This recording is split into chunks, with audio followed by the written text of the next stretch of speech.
Bienvenidos a Adamas, escuela de sabiduría gnóstica del cristianismo primitivo.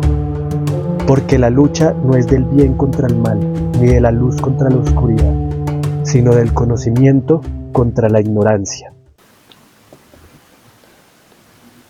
Bueno, yo creo que vayamos empezando porque lo que se viene hoy es importante y además es de los fragmentos más largos de, de lo que estamos estudiando del libro secreto de Juan, que acá nos van a contar cómo llegamos básicamente a esta situación en la que nos encontramos como humanidad, que básicamente pues estamos en un sistema de esclavitud y de sometimiento. Eso pues para nadie es un secreto. Ya tenemos que trabajar para subsistir, tenemos que competir, tenemos que tenemos que experimentar la enfermedad, el envejecimiento, la muerte y bueno, el destino básicamente. Y en este capítulo del libro secreto de Juan nos van a explicar pues detalladamente cómo sucede eso. Nosotros habíamos quedado en la clase pasada, habíamos quedado en el capítulo 10, cuando ya los arcontes planetarios del destino junto con Yaldabaoth deciden crear el cuerpo físico y psíquico del Adán, del primer humano, de la primera humanidad, y vimos con detalle cómo 365 arcontes se involucran en la construcción de cada una de las partes del ser humano. Ahí lo que nos está hablando el libro, o sea, pues esto es muy simbólico, pero evidentemente hay, y en todas las cosmovisiones del mundo, se habla de que un dios pues creó con arcilla básicamente un ser humano, pero si nosotros le damos una interpretación profunda a eso y lo analizamos a profundidad, pues ahí lo que nos estamos encontrando es que hay una especie de geoingeniería, de geoingeniería, no, de ingeniería genética, perdón, la geoingeniería es otra cosa, lo siento, de ingeniería genética, donde evidentemente pues se crea un cuerpo físico con alguna especie de tecnología que estos seres arcontes pues poseen desde esa dimensión o desde ese plano, digamos, por decirlo así, etéreo o astral que ellos dominan. Entonces, nosotros quedamos en eso, quedamos ya cuando se constituye el cuerpo físico y el cuerpo psíquico del ser humano. Habíamos quedado acá en esta parte de estas diapositivas eh, donde, donde Yaldabaoth eh, insufle el neuma, o sea, el neuma es el espíritu. Recuerden que la palabra neuma es literalmente espíritu y también se puede traducir del griego como soplo, como viento, como... Entonces ahí está relacionado, ¿no? Porque el Yaldabaoth insufla el espíritu, pero acuérdense que eso no fue gratis, sino eso fue una ayuda que se envió desde el pleroma precisamente para que el ser humano tuviera el espíritu y pudiera redimir la chispa de Sofía. Por eso Sofía acá aparece encima del demiurgo y, y, y, y de esa forma pues el demiurgo pierde su poder espiritual y se lo transfiere todo a la primera humanidad, al Adán. Nosotros habíamos quedado hasta ahí. Entonces ahora vamos a ver los eventos que se suceden cuando despierta Adán y el por qué se nos empieza a llevar poco a poco hasta lo que somos ahora, básicamente como unos animales de granja, dentro de un sistema cerrado de control eso es lo que origina pues el destino y el sufrimiento del ser humano.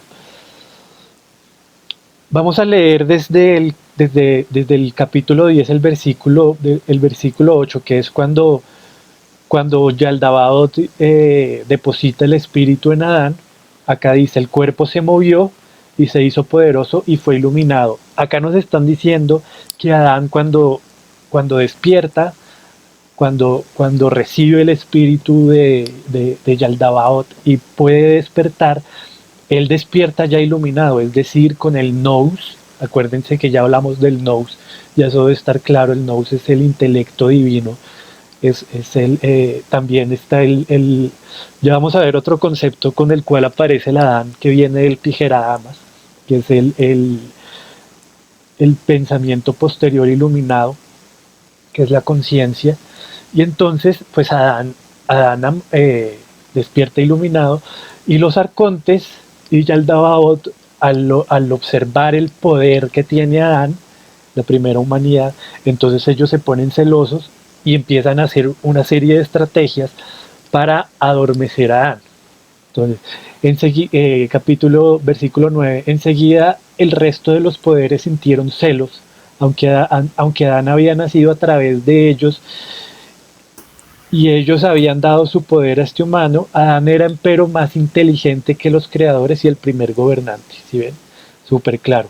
Cuando se dieron cuenta de que Adán estaba iluminado y podía pensar más claramente que ellos y era libre de mal, o sea, cuando acá nos dicen que era libre de mal, que era libre de ignorancia. ¿No? Recuerden que todo obra desde el punto de vista gnóstico es en torno a el conocimiento versus la ignorancia. Entonces cogieron a Adán y lo arrojaron a la parte más baja de todo el reino material. ¿Sí? El bienaventurado, benevolente, misericordioso Padre, o sea, el inconocible, sintió compasión por el poder de la madre que le había sido arrebatado al primer gobernante, pues los gobernantes tal vez podrían subyugar el cuerpo psíquico sensible una vez más. ¿Sí? Con espíritu benevolente y gran misericordia, el Padre envió ayuda a Adán, un pensamiento posterior y iluminado del Padre que era llamado vida. Si ven, acá nos está hablando ya del pensamiento posterior iluminado. Ahorita lo vamos a ver con más detalle, pero digamos que el pensamiento posterior iluminado, si se quiere resumir, pues, sería como una especie de conciencia superior. Esa conciencia es lo que le permite a Adán discernir entre lo que es, entre este mundo, lo que es bueno y lo que es malo, o entre el conocimiento y la ignorancia, mejor dicho. Ella trabajó con todo lo que era creado, trabajando con ello, devolviéndole la plenitud. O sea, acá en ella se está hablando del pensamiento posterior iluminado, que es la parte, acá nos están diciendo, ella es la parte femenina de Adán. Ojo, esta parte es súper clara. Adán no nace como un hombre masculino, sino ahí él es un ser andrógino. Él tiene el aspecto masculino y el aspecto femenino. De ahí procede Eva. ¿Sí? Eva no es que haya nacido de una costilla, eso lo vamos a ver más adelante, y que se formó de un pedazo de Adán, sino Eva ya estaba implícita como el pensamiento posterior iluminado dentro de Adán. ¿Sí? Ella trabajó con todo lo que era creado, trabajando con ello, devolviéndole la plenitud, enseñando sobre el descenso de la semilla de luz, enseñando que el camino de ascenso es el mismo que el camino de descenso. Acá nos está diciendo que a través del pensamiento posterior iluminado, Adán adquiere gnosis. ¿Sí? Él sabe sobre cómo se descendió este mundo, la caída, sobre por qué él apareció en este reino, digamos, intermedio de la materia. Entonces él recuerda, ¿sí? Es a través del pensamiento posterior iluminado. El pensamiento posterior iluminado fue escondido dentro de Adán para que los gobernantes no lo reconocieran. Entonces el pensamiento posterior podía devolver aquello de lo que la madre carecía. O sea, acá nos están diciendo que el pensamiento posterior iluminado es un aspecto del espíritu.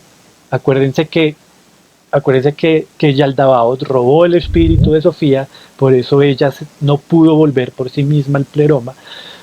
Le roba el poder espiritual, mejor dicho. Eso hace súper poderoso a Yaldabaoth, pero cuando a Yaldabaoth por pedido de Barbelo le aconsejan que insufle el espíritu en Adán para que Adán se pueda mover. Entonces Adán recibe el espíritu y en ese espíritu está el pensamiento posterior iluminado como un aspecto femenino de él, que es Eva en sí misma en Adán, o sea, Adán completo, Adán pleno en su forma masculina y femenina. Ahora sí pasamos al capítulo 11 y acá es donde la novela cósmica empieza a volverse pues un drama. Entonces el ser humano Adán fue revelado a través de la sombra brillante de dentro y la capacidad de Adán para pensar era mayor que la de todos los creadores.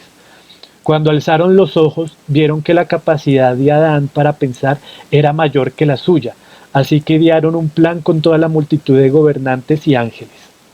Recuerden, insisto que acá cuando nos dicen ángeles no son esos seres como bebecitos flotando en el aire todos buenos, no, son todo es la estructura arcóntica.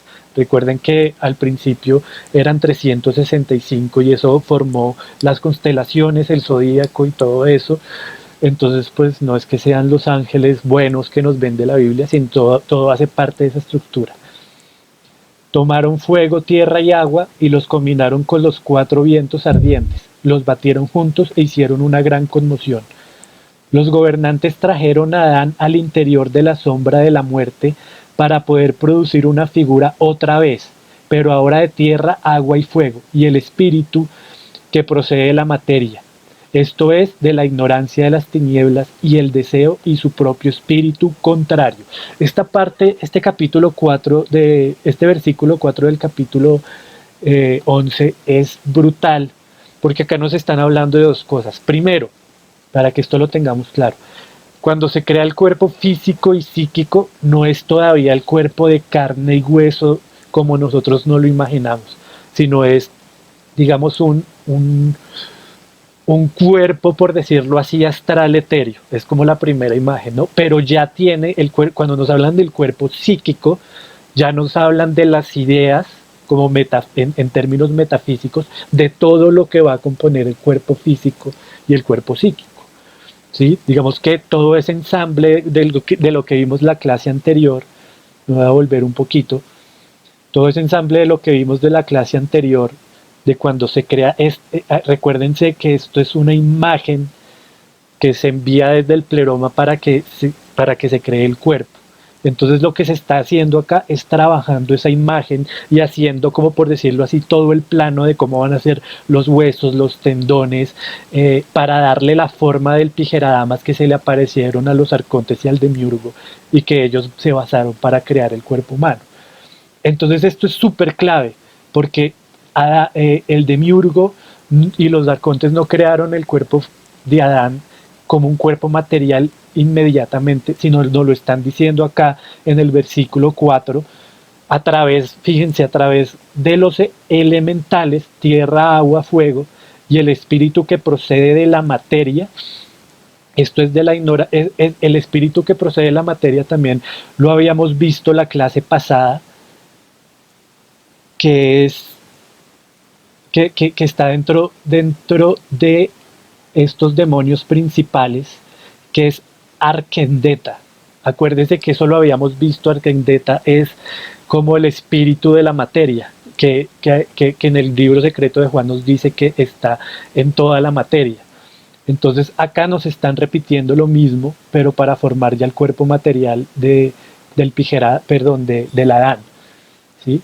Entonces, primero, hay un cuerpo ya, digamos, un esquema con todo lo que van a ser los huesos, la carne, los ojos, ¿sí? Basados en la figura del Pijeradamas. Y acá, cuando el Adán despierta en ese cuerpo de luz, por decirlo así, le podríamos decir el Adán de luz o el Adán el Adán etéreo, si se quiere, ¿sí? Que es el primer Adán. Después los gobernantes, como nos lo dicen acá en el capítulo 4, ahí sí esto hace alusión a todo al monomito universal que aparece en casi todas las culturas, que es cuando un dios crea un hombre de arcilla. Esta es esta parte, ¿sí? Que lo vamos a repetir. Los gobernantes trajeron a Adán al interior de la sombra de la muerte para poder producir una figura otra vez, pero ahora de tierra, agua, fuego y el espíritu que procede de la materia. Esto es de la ignorancia de las tinieblas y el deseo y su propio espíritu contrario. Acá esto es un concepto que también desde acá, desde el versículo 4 del capítulo 11 se va a repetir de ahora en adelante, porque el espíritu contrario es el espíritu que heredamos, que heredó el Adán o la primera humanidad cuando crean ya ese cuerpo físico ya palpable, ¿sí? El cuerpo de arcilla, si se quiere, así ya es una ilusión, es una alegoría, perdón, a la materia. Entonces nosotros heredamos ese espíritu contrario. Ahora acá es momento de discernir, porque acá si nosotros discernimos y nos ponemos a sincretizar también, ¿quién es el espíritu contrario? ¿A quién se le llama el contrario? A Satanás, ¿no?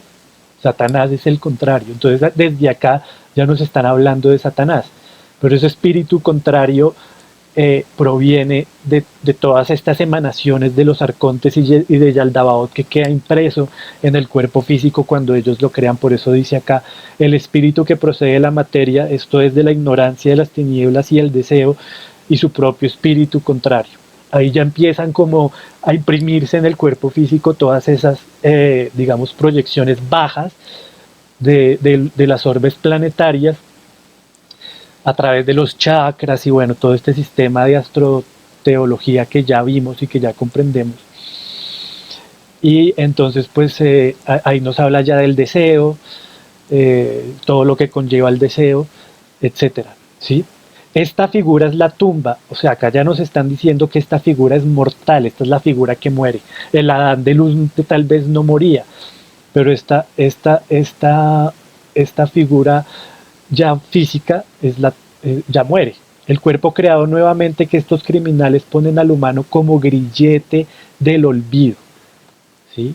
Acá es, claro, como acá va a empezar la reencarnación a través del ciclo de vida, muerte y renacimiento, entonces pues ese es el grillete del olvido. Así Adán se convirtió en un ser humano mortal, el primero en descender y quedar atrapado. El pensamiento posterior iluminado dentro de Adán, sin embargo, rejuvenecería la mente de Adán. Los gobernantes cogieron a Adán y lo pusieron a Adán en el paraíso. Dijeron, come y alégrate, mas su placer es amargo y su belleza es perversa. Su placer es una trampa, sus árboles son malvados, su fruto es veneno mortal, su promesa es muerte. Pusieron su árbol de la vida en medio del paraíso. Esta parte es súper fuerte. Nos está diciendo que cogieron a Adán, lo pusieron en el paraíso primigenio, ese huerto del Edén donde los árboles producían la comida en abundancia. Adán no tenía que trabajar todavía, o sea, la primera humanidad no tenían que trabajar, no tenían que esforzarse mucho, sino todo lo proveía ese jardín, pero el placer es una trampa. Sus árboles son malvados, su fruto es veneno mortal y su promesa es la muerte. ¿Por qué? Porque ahí empieza la interacción o la relación del ser humano físico, de esta creación que acabamos de ver, del hombre de arcilla, del hombre de carne y hueso, mejor dicho, con los placeres materiales. Los placeres materiales acá ya nos están diciendo que los placeres materiales comienzan a ser una de las primeras cárceles o de las primeras trampas, porque el ser humano empieza a olvidar su aspecto espiritual para relacionarse más con su aspecto material. Pusieron su árbol de la vida en medio del paraíso. Yo te enseñaré el secreto de su vida tal como está relacionado con el plan que idearon y la naturaleza de su espíritu. La raíz de su árbol es amarga, sus ramas son muerte, sus sombras es odio, una trampa hay en sus hojas, sus capullos son ungüento malo, su fruta es muerte, el deseo es su semilla y brota en la oscuridad.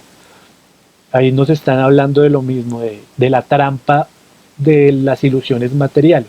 Acá ya nos hablan del deseo, nos hablan del placer que produce ya todas estas cosas.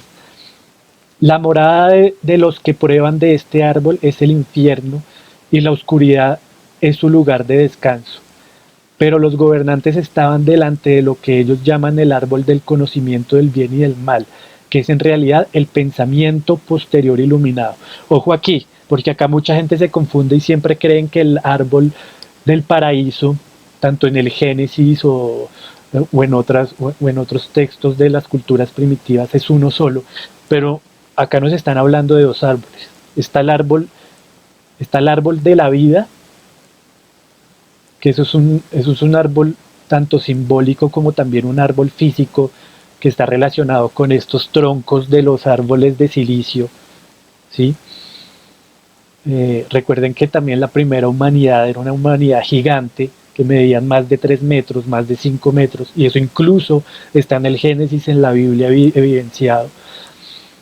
Entonces más adelante vamos a ver por qué nosotros ahora somos pequeños. Acá también hay una especie de manipulación genética donde nos empiezan a achicar todo con fines de control, de controlarnos.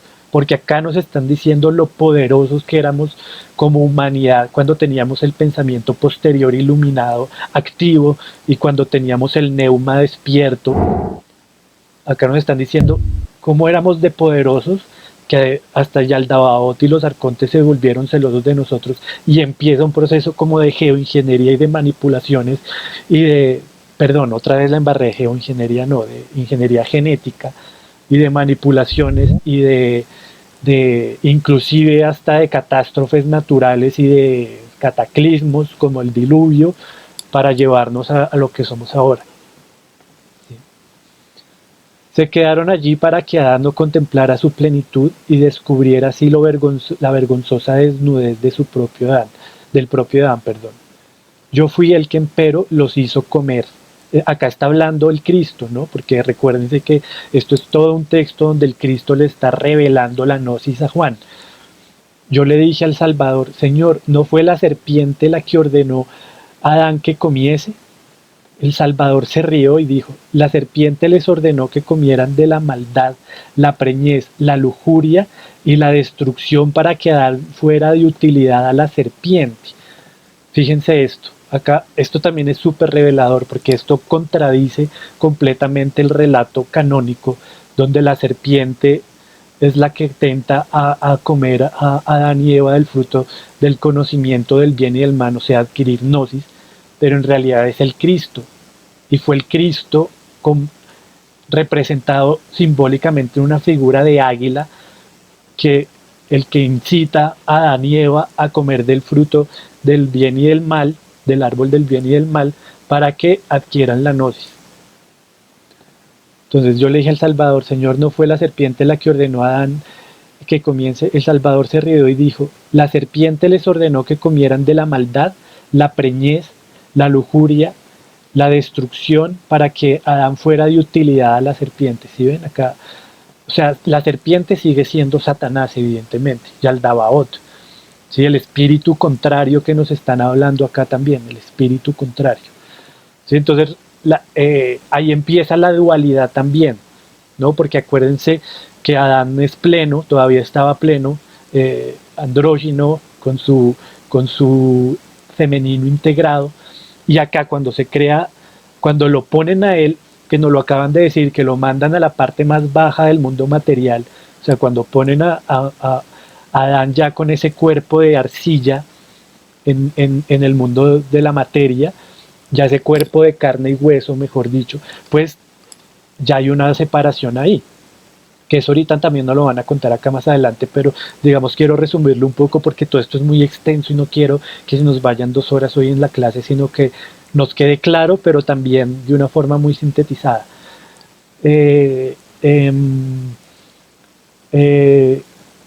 Entonces ahí empieza la dualidad, porque recuerden que en la plenitud todo es una unidad, todo es pleno, pero al descenso, en la caída, en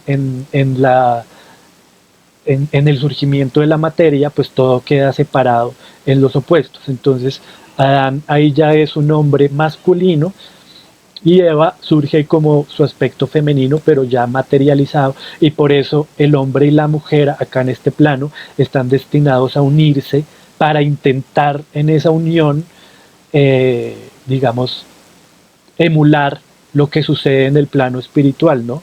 Que es la emanación, lo que hablábamos lo que vimos en la primera clase, ¿no? Cuando el padre se piensa a sí mismo que parte su aspecto femenino, que es Barbelo, y de esa unión de Barbelo, de, de, de, de Barbelo y el incognoscible, surge la tercera emanación, que es el Cristo, o sea, el Padre, la Madre y el Hijo. ¿Sí? Acá, en el plano material, se nos habla mucho de la boda alquímica, porque la boda alquímica es eso, intentar esa redención del alma, del masculino que representa al Cristo y del femenino que representa a Sofía, y esa unión, esa plenitud, es como un reflejo de lo que sucede allá arriba. Ahora, la reproducción sexual, desde el punto de vista gnóstico, pues no está, digamos, bien visto, porque es seguir trayendo almas al mundo. Y eso está acá muy bien reflejado, ya lo vamos a ver. De hecho, acá no los están diciendo cuando el Salvador dice que la serpiente les ordenó que comieran de la maldad, de la preñez, de la lujuria, porque es a través de estas acciones que se sigue alimentando este sistema, trayendo almas y continuando el ciclo de vida, muerte y renacimiento. ¿Sí? Entonces el primer gobernante a su vez quería recuperar el poder que él mismo había pasado a Adán, así que arrojó olvido sobre Adán. Yo le dije al Salvador, ¿qué es ese olvido? El Salvador dijo, no es como Moisés escribió y tú oíste, pues lo dijo en su primer libro, hizo que Adán quedase dormido. Más bien este olvido hizo que Adán perdiera todo el sentido. Así dijo el primer gobernante a través del profeta, haré que sus mentes sean lentas para que no puedan comprender ni discernir. Ese olvido del que nos estaban hablando, ya no lo habían dicho hace unos versículos, ¿sí? Que es el olvido de descender, de olvidar el plano del que pertenecemos y de olvidar la gnosis, o de no tener la gnosis para tener el recuerdo del origen espiritual, sino que también es esto, volvernos lentos, ¿sí? Y ahora pues nosotros lo seguimos viendo con todo lo que hacen con, bueno, ya saben, todo esto de las vacunas y la alimentación y los supermercados llenos de productos con disruptores y una cantidad de cosas que nos mantienen prácticamente como idiotas. El flúor, el cloro en el agua, bueno, en fin. Nada ha cambiado básicamente desde esa época. Pero ¿por qué? Porque nosotros pues tenemos un poder espiritual inmenso que solo se despierta cuando adquirimos la gnosis, pues desde la cosmovisión gnóstica, ¿no? Entonces pues acá no le decimos para que no pueda comprender ni discernir. Acá ya entramos al capítulo 12. Entonces el pensamiento posterior iluminado se escondió dentro de Adán. El primer gobernante quería tomarla del costado de Adán, mas el pensamiento posterior iluminado no puede ser aprendido. Acá es lo que se confunde en el Antiguo Testamento con que le sacan una costilla a Adán. Nos está diciendo que lo quería tomar del costado. Recuerden que el pensamiento posterior iluminado es Eva en sí misma, cuando estaba completo el Adán, antes de ser introducido en este cuerpo material. Entonces Eva de por sí, acá esta parte del aspecto femenino es muy importante, porque siempre el aspecto femenino desde que surge Barbelo es muy poderoso, porque es la gnosis como tal, ¿sí? Y acá nos lo están diciendo también. Y de hecho Eva cuando despierta, ella también despierta iluminada. Si bien la oscuridad la persiguió, no la prendió. El primer gobernante tomó parte del poder de Adán y creó otra figura con forma de mujer, como el pensamiento posterior iluminado que había aparecido. ¿Sí ven? O sea, el pensamiento posterior iluminado es Eva, el aspecto femenino de Adán espiritual o de Adán de luz, y como ya habían creado a Adán más físico de carne y hueso, ahora por medio de la figura del pensamiento posterior iluminado crean a la mujer de arcilla, o sea, a la mujer de carne y hueso como complemento eh, material de Adán, ¿sí? Produjo el poder que había transferido el ser humano original a su criatura femenina. Entonces fíjense que acá lo dicen también claramente, la mujer también hereda el poder espiritual para que pues ella también pueda animarse, moverse como hicieron con Adán. Y acá lo dice clarísimo, otra vez en un versículo 4. No sucedió empero del modo que dijo Moisés, la costilla de Adán. No, la mujer no salió de la costilla de Adán. Lo que nos están intentando decir acá es que del Adán cogieron el pensamiento posterior iluminado, que es Eva, y bajo esa figura o bajo ese arquetipo crean a la mujer material. ¿Sí? Adán vio a la mujer a su lado, enseguida apareció el pensamiento posterior iluminado y quitó el velo que cubría su mente. La embriaguez de las tinieblas le dejó,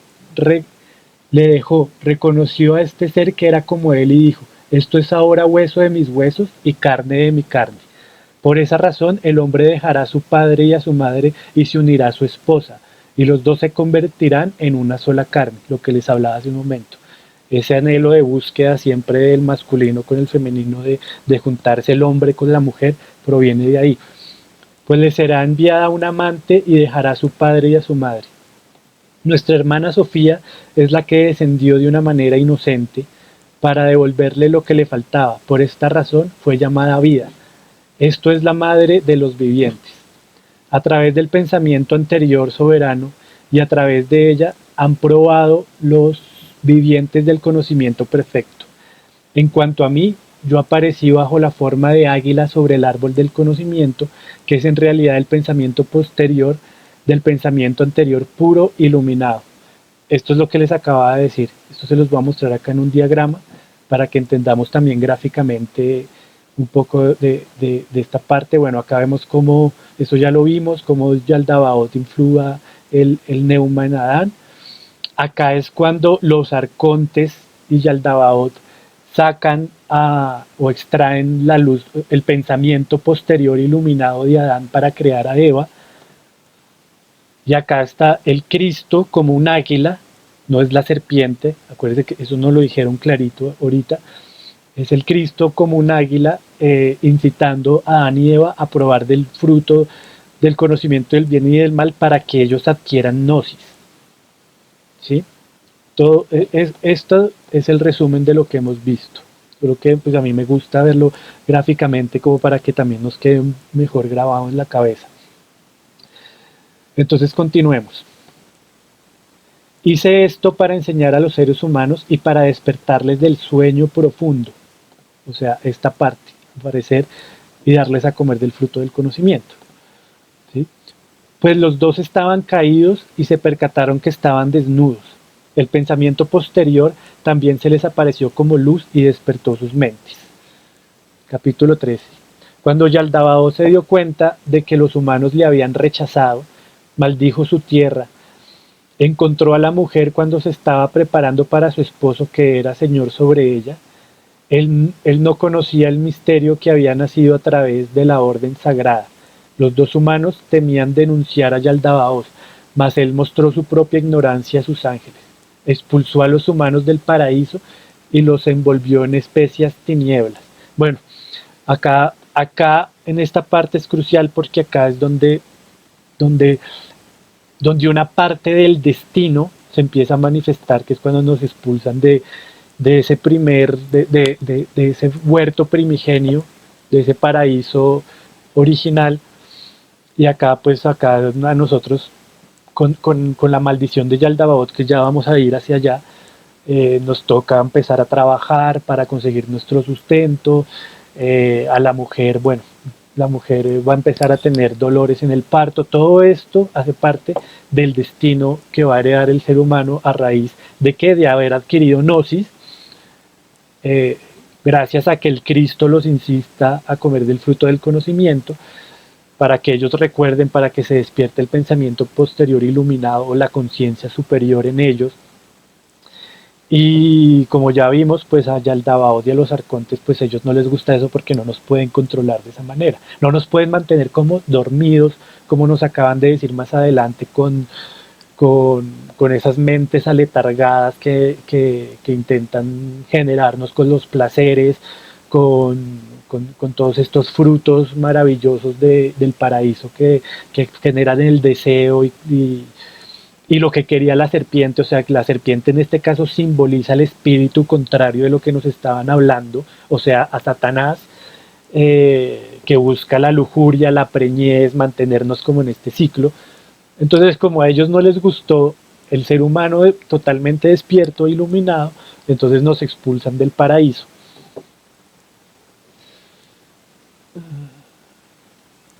Bueno, el primer gobernante vio a la mujer joven de pie junto a Adán, observó que el pensamiento posterior iluminado de la vida había aparecido en ella, sin embargo ya el Dabaos estaba lleno de ignorancia.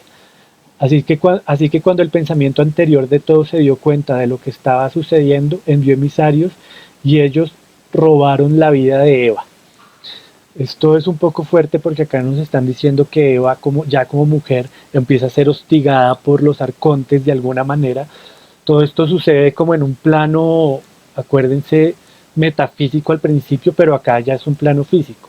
Así que de alguna forma, que no sabemos, los arcontes también se materializan de alguna forma y aparecen en este mundo como gobernantes. ¿Sí? Digamos que si lo podemos entender así, así comienza el linaje de las élites, por decirlo así. ¿Sí?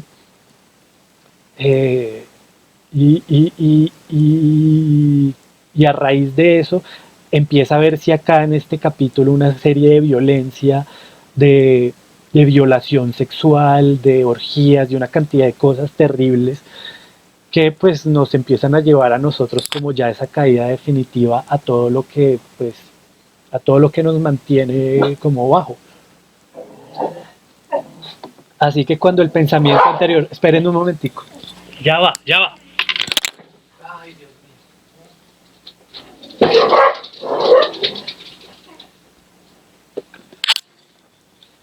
Qué pena, es que mis perros hay veces se ponen un poco canzones y salen ahí a molestar. Bueno, entonces, bueno, acá ya no lo cuentan, ¿no? El primer gobernante violó a Eva y engendró en ella dos hijos, un primero y un segundo, Elohim y Yahvé. Elohim tiene cara de un oso y Yahvé tiene cara de un gato. Esto es simbólico, ¿no? Uno es justo y el otro es injusto. ¿Sí? Él colocó a Yahvé sobre el fuego y el viento y colocó a Elohim sobre el agua y la tierra. Los llamó por los nombres de Caín y Abel. O sea, acá nos están diciendo que los primeros hijos de Adán y Eva no son de Adán. Y eso es importantísimo tenerlo claro. No son de Adán, son hijos de los arcontes que violan a Eva para tener ellos su propia descendencia y su propio linaje, que uno de esos linajes es Caín y el otro de esos linajes es Abel. De aquí vienen lo que en la gnosis llaman los seres psíquicos y los seres físicos, o sea, los seres sílicos y los seres psíquicos, ¿sí? O los seres materiales y los seres psíquicos que no poseen neuma, porque no son hijos de Adán, son hijos de los arcontes y de Eva. Y de acá posiblemente alguno de estos dos linajes proviene el linaje de las élites que nos gobiernan. Y nada es casualidad. Caín y Abel, acuérdense que lo vimos la clase pasada y lo vamos a ver aquí rápidamente un momentico. Caín y Abel son dos de los arcontes principales cuando salen de Yaldabaoth. Acá está Caín y Abel. Abel, digamos, está asociado con Saturno y Caín con Júpiter. ¿Sí? Entonces eso es muy importante entenderlo, ¿sí? Caín y Abel no son hijos de Adán, son hijos de Eva, sí, pero son hijos de Eva a raíz de una violación, que acá no lo acaban de decir en el versículo 7, el primer gobernante violó a Eva y engendró de ella dos hijos, que son Elohim y Yahvé, o sea, nos están hablando de los primeros dioses que empezaron a gobernar este mundo como entidades. Ya sabemos que Yahvé no es Jehová, sino Yahvé es un hijo de Jehová, en realidad. Hasta hoy la copulación ha persistido debido al primer gobernante, o sea, debido a esta violación. Él plantó la lujuria para la reproducción dentro de la mujer que estaba con Adán. A través de la copulación, el primer gobernante produjo cuerpos duplicados e insufló en ellos parte de su espíritu contrario. Acuérdense que ya vimos esto, parte del espíritu contrario es todo eso que ya conocemos de la lujuria, la avaricia, la codicia, todo eso es parte del espíritu contrario que el ser humano psíquico e ílico hereda de Yaldabaoth. Colocó a estos dos gobernantes sobre los elementos para que pudieran gobernar sobre la tumba corporal. Acuérdense que acá nos hablan de que uno gobierna sobre el fuego y el viento y el otro sobre la tierra y el agua. Cuando Adán supo cómo era su propio conocimiento anterior, produjo un hijo como el vástago de la humanidad, le llamó Set, igual que el vástago de los reinos eternos. Set acá pues es una figura central porque Set es digamos, una emanación también espiritual del reino del Tijeradamas, o sea, de la humanidad espiritual.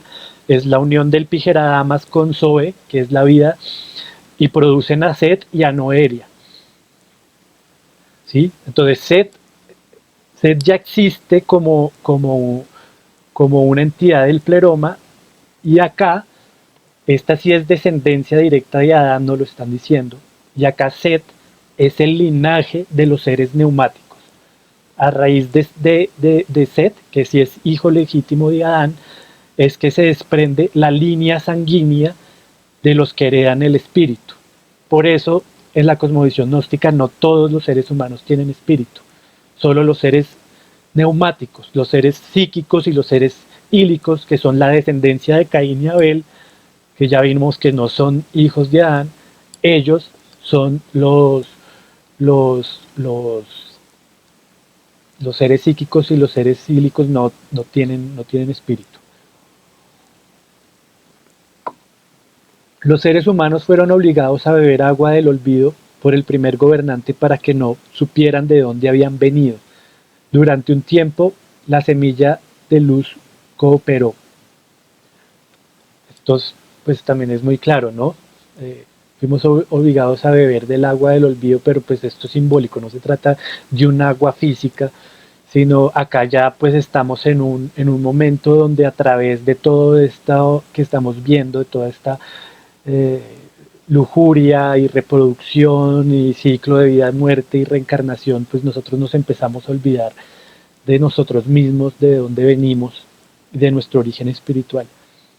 Mas todo sucedió con un propósito, que cuando el espíritu baje de los reinos santos, el espíritu pueda levantar la semilla de la luz y curarla de lo que carece, que todo el reino de la plenitud pueda ser santo y no carezca de nada. Yo le dije al Salvador: Señor, ¿serán todas las almas conducidas sanas y salvas hacia la luz pura?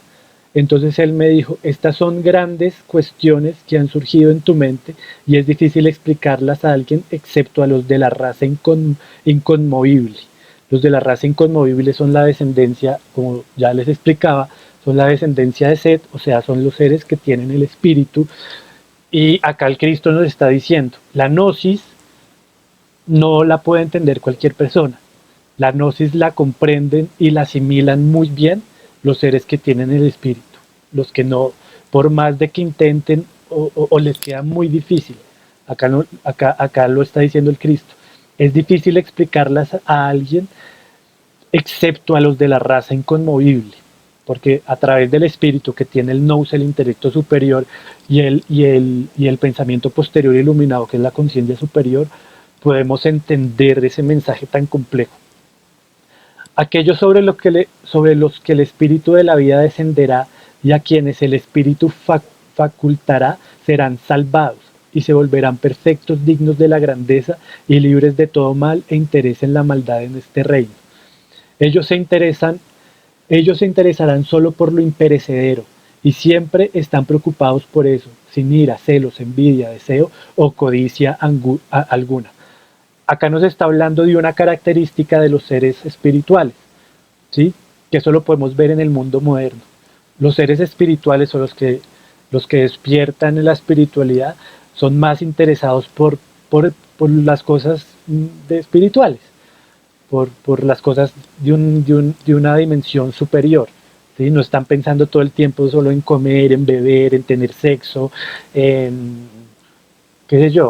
distracciones, sino están muy preocupados e investigan sobre el origen, sobre por qué estamos acá, se cuestionan.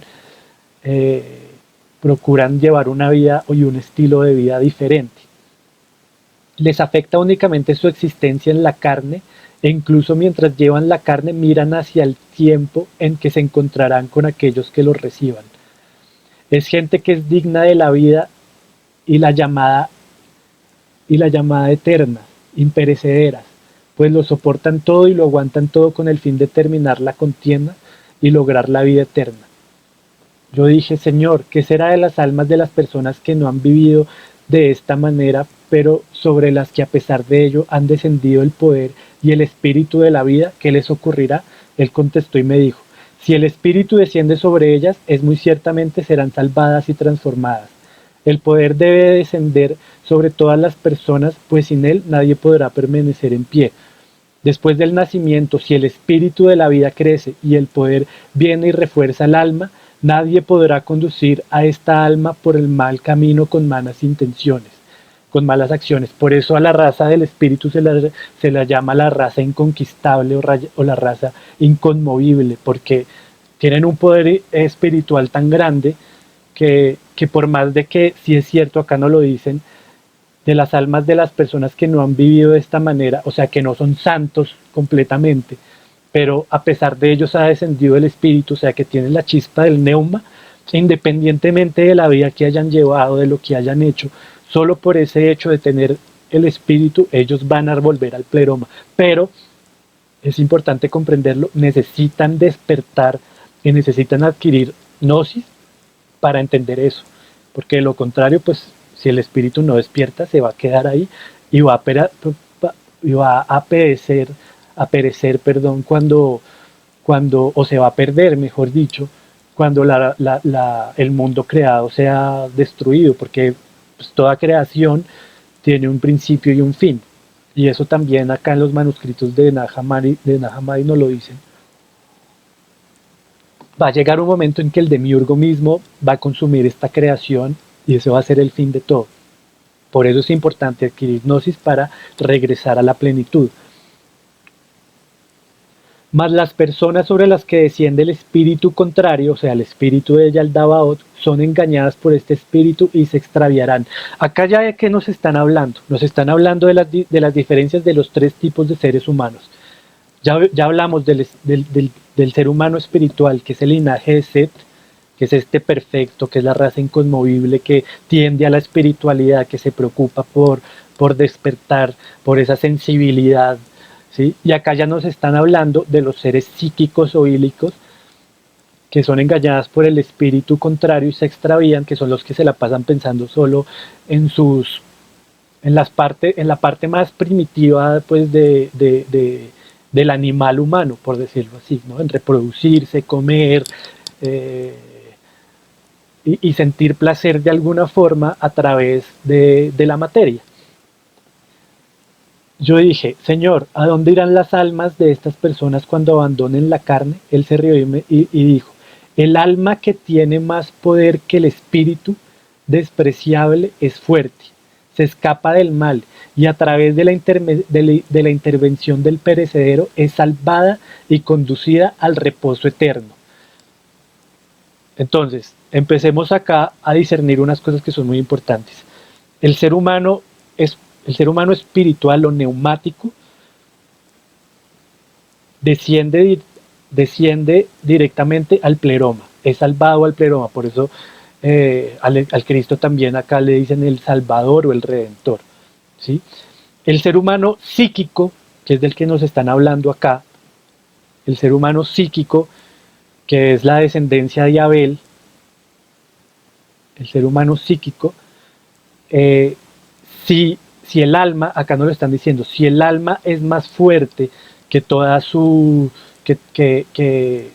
las tentaciones y del espíritu, y es más fuerte del espíritu despreciable, o sea, del espíritu contrario del que nos están hablando, se escapa del mal y a través de la intervención del imperecedero es salvada y conducida al reposo eterno. Y yo dije, Señor, ¿y a dónde irán las almas de las personas que no saben a quién pertenecen? Ahí están hablando ya de los seres ílicos, o sea, los netamente materiales. Él dijo, el espíritu despreciable se hace más fuerte en tales personas cuando se extravían. Este espíritu coloca una pesada carga sobre el alma, lo conduce a malas acciones y la arroja al olvido. Después de que el alma abandona el cuerpo, es entregada a las autoridades que han nacido a través del primer gobernante, la reencarnación. Acá nos están hablando ya de la reencarnación. La atan con cadenas, la arrojan a la prisión y la insultan hasta que finalmente emerge del olvido y adquiere conocimiento. Así es como obtiene perfección y se salva. Bueno, acá nos están diciendo algo importante, que en medio de todo este drama, ¿sí? Nos colocan en una rueda de reencarnación, pero a través de la reencarnación, ¿sí? A través de la evolución del alma, ellos pueden en algún momento de su existencia, de toda su existencia, despertar y salvarse. Yo dije, Señor, ¿cómo puede el alma volverse joven otra vez y regresar al vientre de su madre o a la humanidad?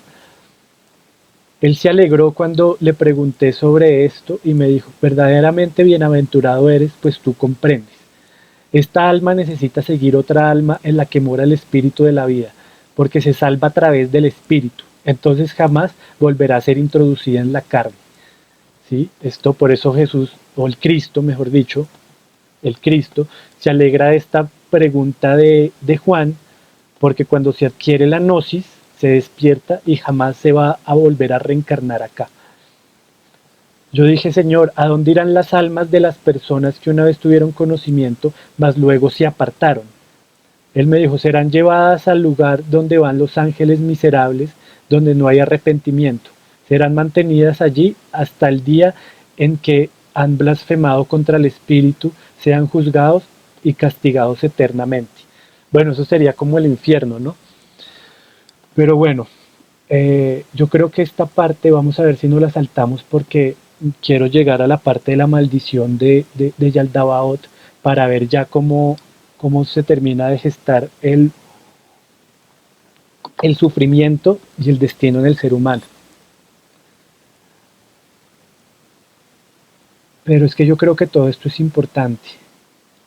Bueno, vayámonos acá al versículo, otro versículo 4 de este capítulo 14. Cuando el primer gobernante se percató de que estas personas eran exaltadas por encima de él y podían pensar mejor que él, quiso apoderarse de su pensamiento. No sabía que ellas lo superaban en pensamiento, por lo que no podía apoderarse de ellas. Recuerden que el pensamiento acá en la gnosis es el nous. ¿Sí? Acá están hablando de los seres espirituales.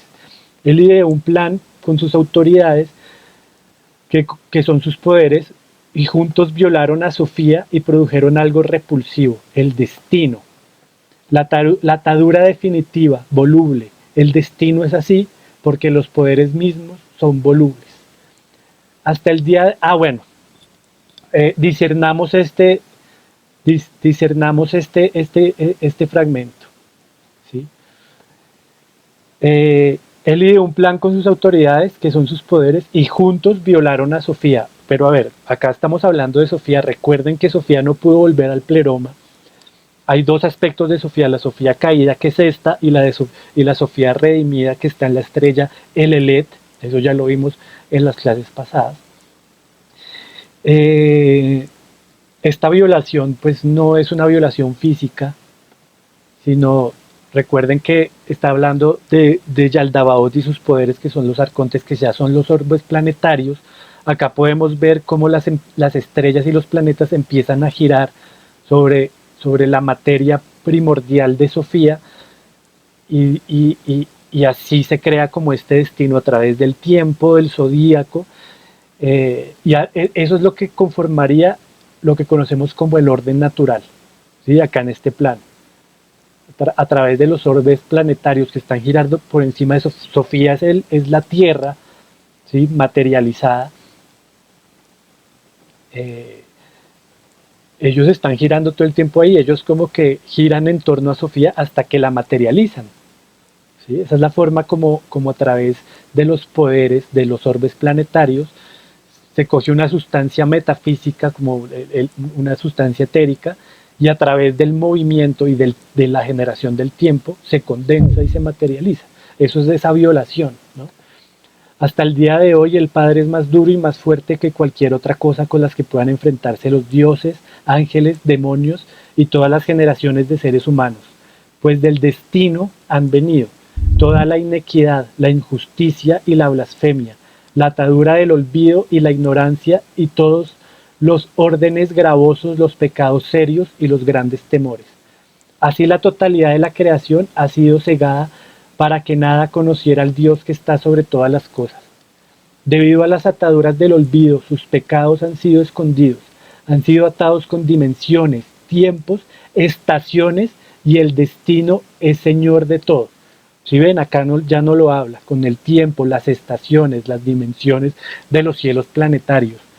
El primer gobernante lamentó todo lo que había nacido a través de él. Una vez más hizo un plan y decidió traer una inundación sobre el mundo humano. ¿Sí ven?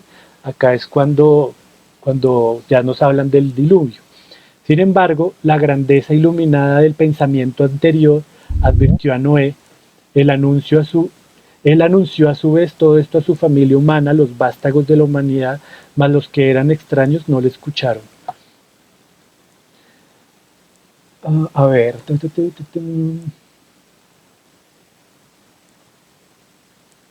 Bueno, yo creo que ya paremos acá, porque acá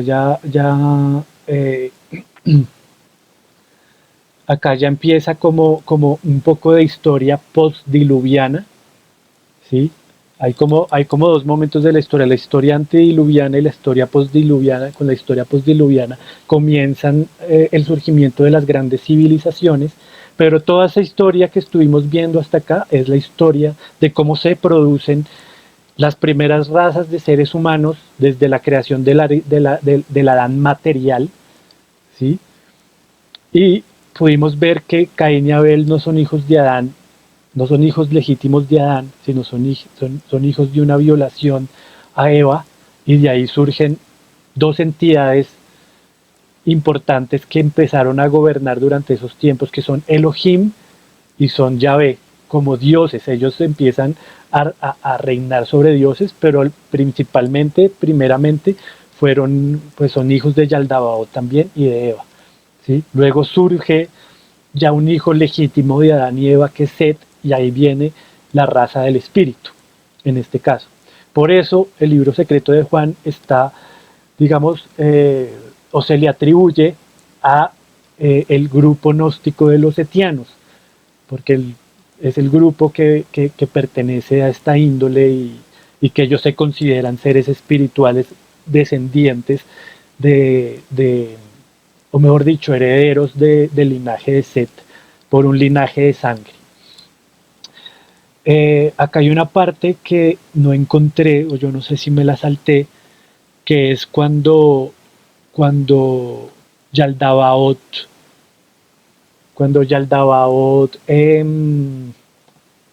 que es este diagrama, Yaldabaoth lanza una maldición a la primera humanidad. ¿Y esa maldición en qué consiste? Pues en la expulsión del paraíso.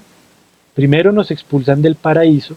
Segundo, nos obliga a trabajar. Dice el texto casi literalmente que con el sudor de tu frente tienes que conseguir el sustento, tu sustento o tu comida, ¿sí? O sea, ahí empieza el trabajo. Y a la mujer la maldice con los dolores del parto, ¿sí? Entonces acá hay algo importante, y es que la primera humanidad que vivió en el paraíso, digamos que no tuvieron muchas preocupaciones en su momento, hasta que Adán y Eva comen del fruto del conocimiento del bien y del mal, despiertan la gnosis, como ya vimos, se vuelven incontrolables para Yaldabaoth y los arcontes debido al nous, debido a la iluminación pues que tienen. Y entonces esa es la razón por las cuales primero nos expulsan y después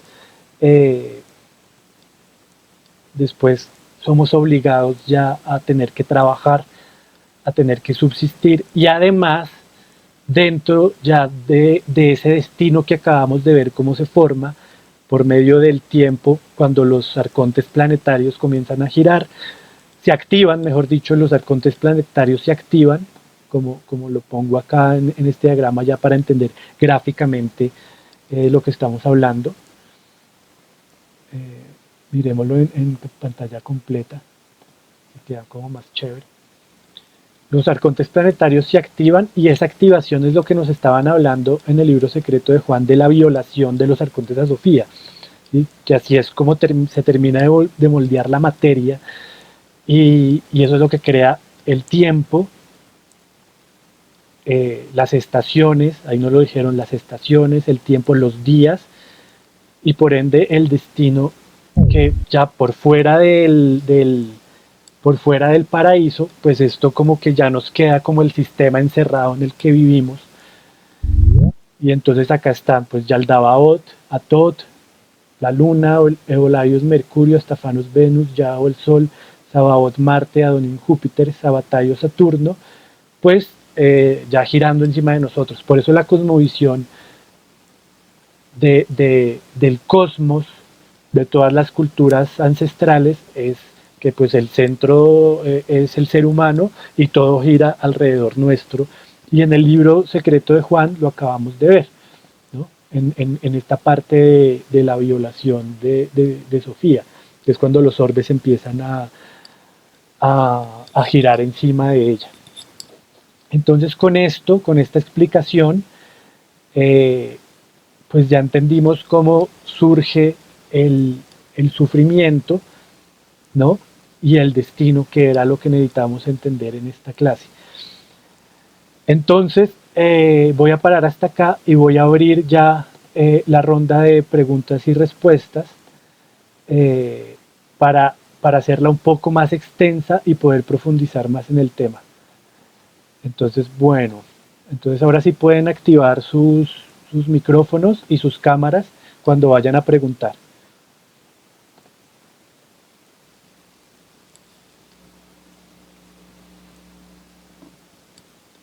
¿Tienen alguna pregunta?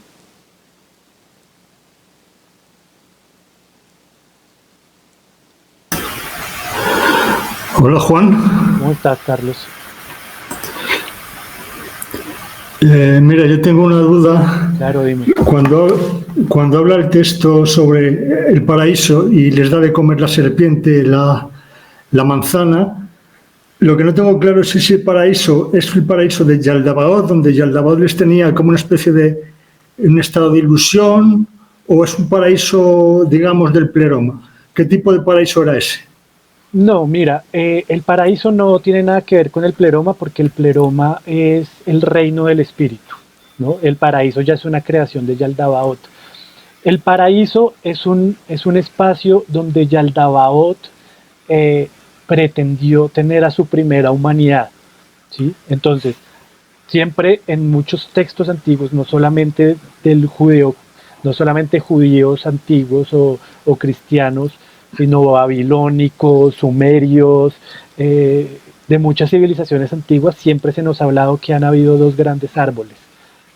Incluso hasta en series y en películas nos los muestran, en muchas mitologías se nos habla de dos árboles. Ahí nos están hablando de dos árboles. El árbol de la vida, que son una especie de árboles gigantes que existieron en la antigüedad y que hoy en día nosotros tenemos pruebas de eso, que son hay montañas que son gigantes, que están cortadas por la mitad, y esos son troncos de árboles de silicio, ¿sí? Esos árboles daban unos frutos de los cuales se alimentaba el ser humano primitivo no, primigenio, más bien, que es el primer Adán que ya hablamos, que es el Adán ya físico.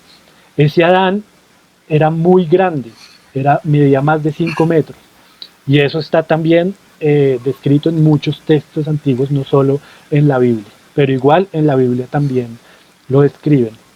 Eso significa que la primera humanidad de alguna manera era, digamos, a base de un elemento diferente al carbono al que somos ahora, ¿sí? Probablemente era una humanidad de silicio que era más alta, más grande, y estos frutos pues también eran de una naturaleza diferente. Por eso el ser humano no tenía que trabajar, no tenía que esforzarse, porque solo alimentándose de estos frutos pues ya podía subsistir, ¿sí? Pero ese paraíso, para contestar tu pregunta concretamente, ese paraíso no tiene nada que ver con el pleroma. Es un paraíso físico, lo que pasa es que es un paraíso físico, pero igual pertenece, digamos, a un plano físico un poco diferente al que en este momento conocemos, posiblemente a base de silicio, no de carbono. De acuerdo, muchas gracias. Vale. ¿Alguien más tiene otra pregunta? ¿Quisieran profundizar en algo? Hola, Hola Jen, ¿cómo vas? muy bien, gracias. Juan, bueno, yo quisiera profundizar como, a ver, este asunto del destino, ¿cierto? Porque hoy en día entonces se nos habla mucho de que supuestamente tenemos como esta capacidad de crear nuestra realidad, ¿cierto? A mí me gustaría comprender un poquito más desde la gnosis porque, a ver, si nosotros venimos como con un destino ya establecido, ¿cierto? Por todo lo que tú nos has venido explicando, ¿cómo funcionaría? O sea, uno al adquirir gnosis se puede ir liberando de este destino o finalmente lo que está establecido es así, pero la gnosis hace el cambio es más en la parte espiritual. No, mira, a ver, el destino, como ya te dije, es inamovible y te lo voy a explicar por qué, con ejemplos muy claros. Tú en tu carta natal, en el transcurso de tu vida y en el desarrollo de tu vida, vas a tener tránsitos importantísimos que van a marcar eventos canónicos en tu vida. Sí o sí, ¿sí? Por ejemplo, les voy a dar un ejemplo fácil. En este momento, Saturno está en cuadratura con Piscis, ¿sí? Y Saturno está retrógrado. Si una persona, si una persona tiene ascendente Piscis, esa conjunción de Saturno con Piscis va a significar una transformación de alguna forma, ya sea profunda o ya sea una noche oscura del alma o algo por este estilo en esa persona. O si tiene su luna en Piscis también va a tener una influencia. Si su luna es en Piscis, entonces eh, el, el, la influencia va a ser de carácter emocional. Quiere decir que la persona va a atravesar por un periodo emocional brutal. Ahora, eso no le va a llegar gratis a esa persona. Van a haber eventos que posiblemente van a influenciar en que esas cosas se den. Por ejemplo, que se le muera un familiar o que tenga una ruptura amorosa muy dolorosa o que tenga un cambio radical de vida por alguna razón que le toque emigrar a otro país, etcétera. Entonces, eso que te estoy contando es destino y eso tú no lo puedes cambiar. Lo que sí haces es cómo reaccionas tú ante ese destino. Eso es lo que sí haces. Pero todo esto de que nosotros creamos nuestra realidad, eso, qué pena, Jen, pues lo digo así muy honestamente, esos son discursos de la nueva era. Todo eso viene de la New Age y que nosotros somos un fractal divino de Dios, entonces tenemos el poder creador y creamos nuestra realidad. Pero lo que no sabe la mayoría de la gente es que la vida maravillosa que está viviendo es producto de su destino. Y posiblemente está en su, si nosotros analizamos su carta natal, posiblemente ahorita ese paraíso maravilloso que están viviendo, porque muchas personas, dependiendo de su destino, están en un paraíso en este momento y otras están en el infierno, depende de lo que les haya tocado decir, está marcado en su carta natal y eso te lo puedo asegurar porque yo he hecho ese ejercicio con personas y aparece clarísimo. Entonces, el destino no, el destino no se puede transformar ni se puede cambiar. Lo que tú haces es cómo te mueves dentro de ese destino, qué decisiones tomas. ¿Sí? Si te tocó una cuadratura densa, como estas que estamos hablando, con Saturno en un signo ascendente y también tienes Plutón haciendo oposición al Sol, por eso yo estudio astrología, no porque yo crea que la astrología me va a liberar, sino para entender el núcleo psíquico, cómo funciona. ¿Sí? Aquí te lo estoy intentando explicar. Entonces, Sí. mucha gente cree que está creando su realidad, pero en realidad él está teniendo consecuencias de su destino prediseñado y es así de sencillo. Juan, te agradezco mucho. Incluso te hice la pregunta porque esta fue como una de las primeras cosas que siento que como que por las que empecé a conectar mucho con la gnosis cuando ni siquiera conocía bien qué era, porque fue de los primeros como discernimientos, porque obviamente sí venía muy enganchada con todo el discurso de la New Age, pero bueno, la vida me fue llevando por otro caminar donde tuve que tumbar muchas de estas cosas y este asunto del destino y como le estás explicando, era como una de ellas. Y dice el ejemplo también que era, pues porque aquí hay una mujer que tiene luna Piscis. Entonces ahorita te debe estar moviendo mucho las emociones porque tienes a Saturno ahí y ese Saturno va a estar, de una vez te lo digo, va a estar hasta el 2026. Entonces puedes estar No, como en pues que sí fluctuación. que, aparte que soy Capricornio, con luna en Piscis, o sea, este año ha sido. Pues ahí está, entonces fíjate, eso es destino, ¿sí ves? Estamos hablando del destino. Nadie escapa a su destino. Porque el destino se estableció ya, lo vimos en la explicación del libro secreto de Juan, se estableció en el cielo para eso, para controlarnos.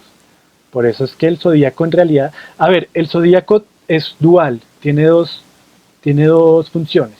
Tiene una función, eh, tiene una función esclavizadora, por decirlo así, a través del destino, pero también tiene otra función de conocimiento profundo de nosotros mismos si hacemos el ejercicio como te lo acabo de decir en este momento. Eso te permite a ti conocer muchos aspectos de tu personaje psíquico, ojo, de tu personaje psíquico, no de tu personaje espiritual, porque el personaje espiritual está por encima de todas estas cosas. Muchas gracias.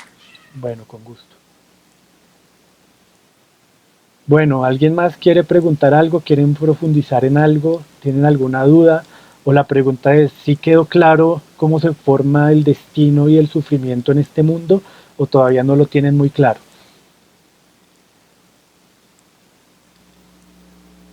¿Mm? Sí, quedó claro, dice Clau.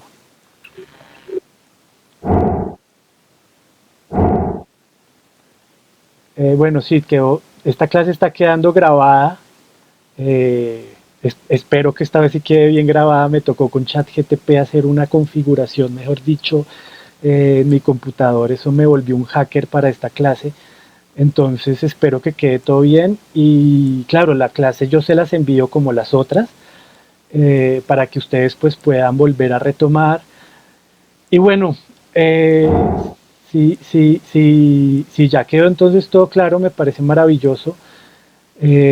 Nos estaremos viendo.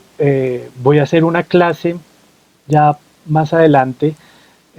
Aquí les adelanto por si a alguno les llega a interesar, que ya, entonces sí, como pregunta Claudia de qué se trata la próxima clase, ya la próxima clase que voy a hacer me voy a salir un poquito de la gnosis, ya no va a ser acerca de la gnosis cristiana, sino va a ser como una especie de introducción a la psicología junguiana, analizando El Señor de los Anillos. Entonces va a ser un análisis del Señor de los Anillos en vivo, para conocer los arquetipos y cómo funciona, digamos, para conocer cómo funciona mejor la realidad psíquica y la estructura de la psique, tanto del pensamiento colectivo como del pensamiento individual, pero a través de una decodificación junguiana del Señor de los Anillos. Entonces yo creo que va a ser muy interesante y muy chévere. Pero bueno, ahí se los dejo. Y bueno, entonces nos veremos pronto. Si alguien tiene una pregunta, aproveche de una vez. Y si no, pues entonces damos terminada la clase. Bueno, entonces nos vemos. Muchas gracias a todos. Chao, chao.